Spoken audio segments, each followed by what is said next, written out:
11:12 en la mañana, vamos ahora a hablar del COVID, una serie de novedades, nueva información. Tenemos con nosotros al doctor José Antonio Cisneros en la línea para que nos informe, nos ilustre como siempre sobre estos temas. ¿Qué tal, doctor? Buenos días. Buenos días. Buenos días, Raquel. Buenos días, Félix. Un placer. Escucharlos. Doctor, mencioné varias veces y quiero que nos explique un poco más sobre esto, nos actualice. La decisión de los sitios de anticuerpos monoclonales aquí en la Florida se han cerrado hasta nuevo aviso. La FDA tomó esa decisión, revocó las autorizaciones de emergencia para 2 medicamentos de anticuerpos de Regeneron y uno de Lilly. Explícanos exactamente qué significa este paso, por qué se toma este paso. Bueno, la formulación de esos anticuerpos monoclonales se hizo el año pasado, de hecho se hizo el 2020, para uno de los primeros pacientes fue el presidente de los Estados Unidos, como recordarán, y fue hecho para una variante viral que ya no permanece en la comunidad, ¿no? La variante Omicron ha desplazado a la variante Delta, y esta variante Omicron tiene una constitución proteica en la superficie diferente a la anterior. Por lo tanto, la eficacia de esos anticuerpos monoclonales, cuyo trabajo es fijarse a esas proteínas en la corona del virus y movilizarla de penetrar en la célula, ya no funcionan. Entonces, ya se venía documentando en la comunidad científica el hecho de que la efectividad de los anticuerpos monoclonales en el caso de la variante Omicron no era muy satisfactoria, pero con esto se reconoce pues que ya no se justifica el riesgo de administrarle a alguien un suero para que no tenga mayor incidencia en la enfermedad. Además, por otra parte, eso se tenía que dar en los primeros 5 días de la aparición de los síntomas de los pacientes. Y se pretendía con esto evitar que las personas se agravaran y tuvieran que ser hospitalizadas. Pero nos hemos dado cuenta con la variante Omicron que muchas de las personas que se resultan positivas pueden pasar la enfermedad en su casa con tratamientos no necesitan complicaciones, y básicamente como hay tanta gente también ya vacunada, ya hay una protección suficiente para evitar la hospitalización. Entonces no se justifica estos centros de vacunación o de administración de los anticuerpos, y por eso los desincorporaron de los recursos disponibles. Ya, de nuevo, doctor, los monoclonales no son preventivos, sino es una vez que se tiene el contagio y se tiene que administrar en los primeros 4 o 5 primeros días. Eso es correcto, ellos no previenen, ellos simplemente una vez que tú tenías un COVID positivo diagnosticado por el test, si no tenías mayores síntomas todavía, se te administraba esto. Yo recuerdo grandes colas de personas que no se vacunaron y que se hicieron positivos, iban a estos centros de administración para recibir el suero con los anticuerpos monoclonales. Pero ahora con la nueva variante, con el hecho de que hay tanta gente vacunada, pues ya no se justifica el uso de estos recursos. Hablando de efectividad, ¿qué puede decirnos con relación a Omicron y estas 2 nuevas píldoras antivirales de Pfizer y de Merck que se han estado hablando en estos días? Mira, con esto puede pasar exactamente lo mismo, ¿no? Estos agentes antivirales, la idea es bloquear la replicación viral dentro de las células del paciente para prevenir problemas mayores. Y deben ser administradas también de nuevo antes de que el paciente se torne severamente enfermo. La variante Omicron ha demostrado una gran contagio, a millones de personas han salido positivas, pero solamente los no vacunados y los muy susceptibles por razones de edad o de condiciones de salud que limitan su sistema inmunológico han terminado en el hospital.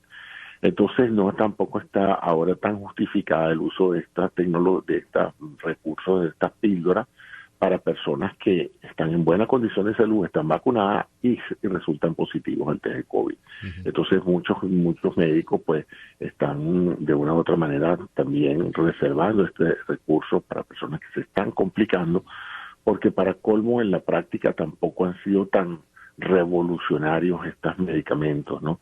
O sea, originalmente se presentaron ante el CDC como teniendo una efectividad de un 70-80%, en la práctica ha sido probablemente la mitad de eso.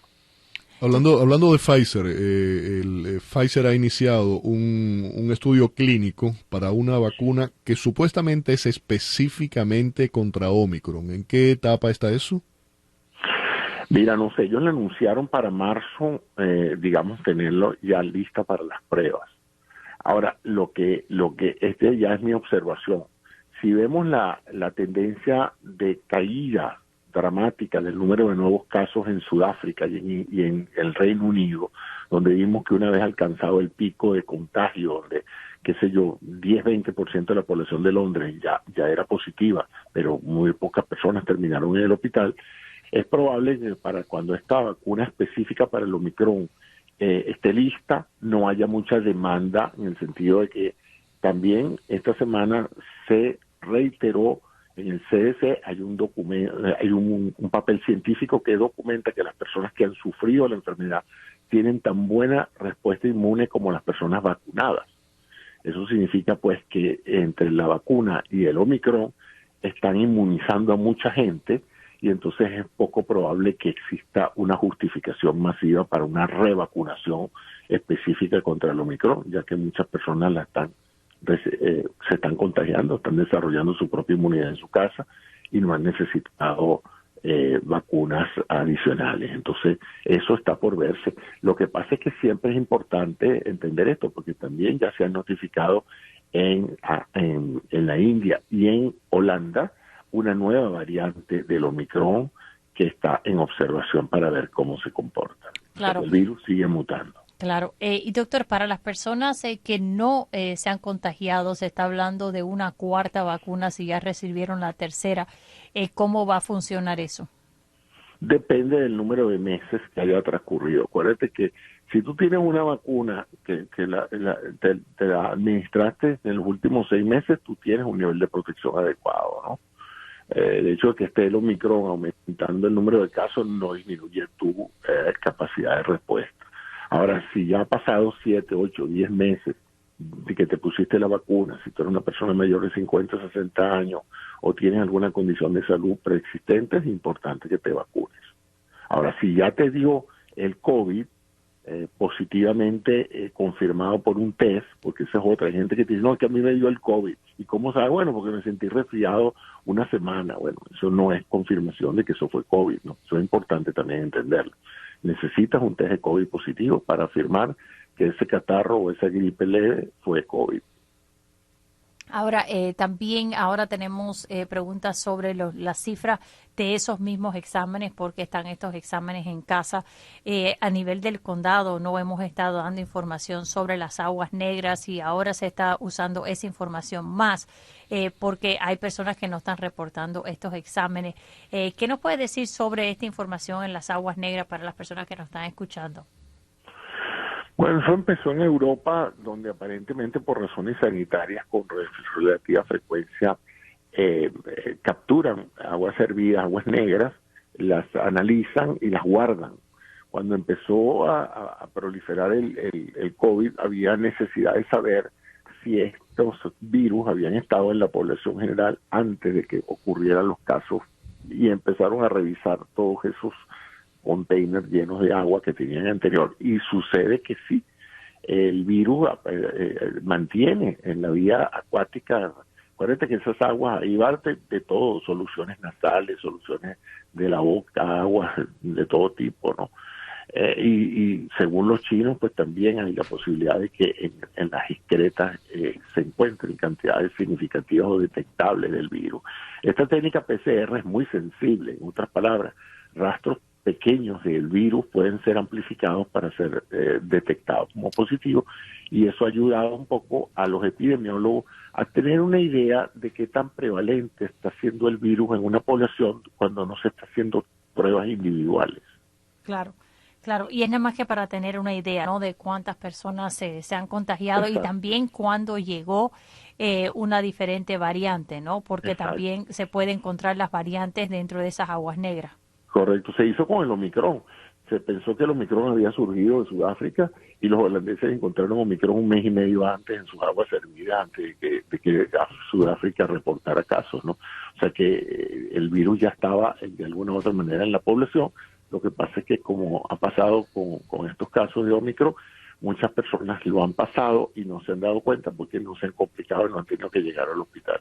Claro, claro. Bueno, doctor, finalmente para las personas que están considerando tomar este nuevo procedimiento, no para los no vacunados, que es intravenous, Felicio, estábamos hablando de que no entendemos esa lógica, ¿no? Si piensas que una vacuna es algo invasive, ¿cómo vas a pensar, no?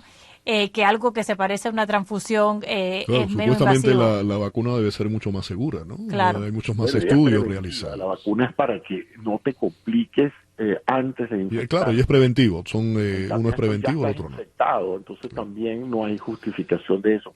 Ahora, eso se hizo como yo no sé, yo tengo una cuestión política como para satisfacer las expectativas de la gente que no se quería vacunar, pero que ya estaba infectada. Entonces, algo había que hacer con esas personas, entonces se montaron en su centro, porque eso debió ser siempre administrado con criterios médicos. Es decir, si tú tenías COVID positivo, tú ibas a tu médico y él indicaba los anticuerpos monoclonales. No eso de que tú agarrabas un automóvil y te ibas a un centro como un autolavado a ponerte los anticuerpos monoclonales. Eso nunca me pareció a mí nada profesional desde el punto de vista médico. Uh-huh. Doctor, le quería preguntar, China está usando cada vez más una prueba anal del COVID-19. Esto comenzó hace como un año, sin embargo lo están implementando cada vez más. ¿Cómo es ese procedimiento y por qué ahora es que lo están aumentando? ¿Es más preciso? Chico, no entiendo, yo realmente no entiendo mucho, eso no se está usando en ninguna otra parte del mundo. Yo no he visto a ningún investigador serio hablar de eso. Me cuesta creerlo porque hay dos formas de que el virus llegue al ano, ¿no? A la parte anal. Una es que vengan las excretas, lo cual significaría que el virus entonces pasó de la garganta por todo el tracto digestivo, por los ácidos gástricos del estómago, por los jugos intestinales del intestino, y todavía ese virus aguantó todo ese poco de químicos y llegó intacto al ano. Me cuesta creerlo, ¿no? La otra posibilidad, bueno, es que entonces llegó por vía hematógena, es decir, que de una u otra manera la cantidad de virus en sangre es tan grande que en un momento dado puede llegar allí a la zona del ano, porque hay una gran cantidad de plexos venosos, donde en un momento dado, bueno, como todos saben, con las hemorroides puede en un momento dado llegar algún germen o agente infeccioso que venga por vía de la sangre. Pero es que lo que me llama la atención es que yo nunca he visto los europeos, que son muy acuciosos en esto, sí. no han dado ningún artículo que hable de eso, ni han implementado medidas, ni han medido esa eficacia. Claro, desde el punto de vista biomédico es importante que en un proceso de este tipo infeccioso se tomen muestras de todas las secreciones posibles, incluyendo las heces. Pero yo no lo veo, ni siquiera hasta para...